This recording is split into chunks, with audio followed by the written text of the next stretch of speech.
இன்று 10ஆம் தேதி, நேற்று 9ஆம் தேதி கன்ஃபர்மேஷன் லெட்டர். அதாவது சீஃப் மினிஸ்டர் ஆஃப் தமிழ்நாடு அப்படின்னு கவர்னர்கிட்டேருந்து ஒரு கன்ஃபர்மேஷன் லெட்டர் கிடைக்கிது பல போராட்டத்துக்கு அப்புறம். இந்த 9ஆம் தேதி என்ன தெரியுமா?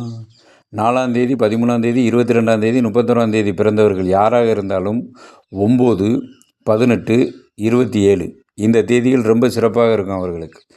அதே மாதிரி 4ஆம் தேதி பிறந்தவர்கள் 9ஆம் தேதியும், 9ஆம் தேதி பிறந்தவர் 4ஆம் தேதி பிறந்தவர்களையும் திருமணம் முடித்தால் அவர்கள் வாழ்க்கை வெற்றியாகும்.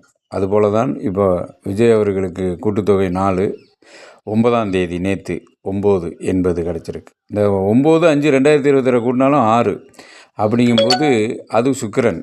சுக்கிரன் என்பது பவர் வாய்ந்தது, எல்லாவற்றுக்கும் நீதான் ராசா அப்படிங்கிறது. அந்த சுக்கிர அமைப்பு கொண்ட தேதியில் கன்ஃபர்மேஷன் லெட்டர் கொடுத்துருக்கிறது.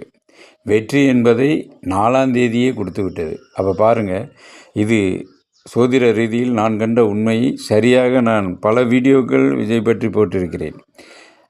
6ஆம் தேதியிலிருந்து மே 11 வரைக்கும், மார்ச் 6லேருந்து மே 11 வரைக்கும் ஸ்ட்ரகிள் நிறைந்த பீரியட் என்று பல தடவை சொல்லியிருக்கிறேன். அதுதான் நடக்கிறது. அப்போ சோதிடம் உண்மைதானே? பல பேர் சோதிடமாவது சாஸ்திரமாவது அதெல்லாம் பொய் என்பார்கள். இல்லை, உண்மை. ஆராய்ந்து உள்ளே போய் பார்க்கும்போது தான் தெரியும். பல தடவை நான் கூறியிருக்கிறேன். தமிழ்நாட்டில் யாருமே கூறாத உண்மை. மே 11 வரைக்கும்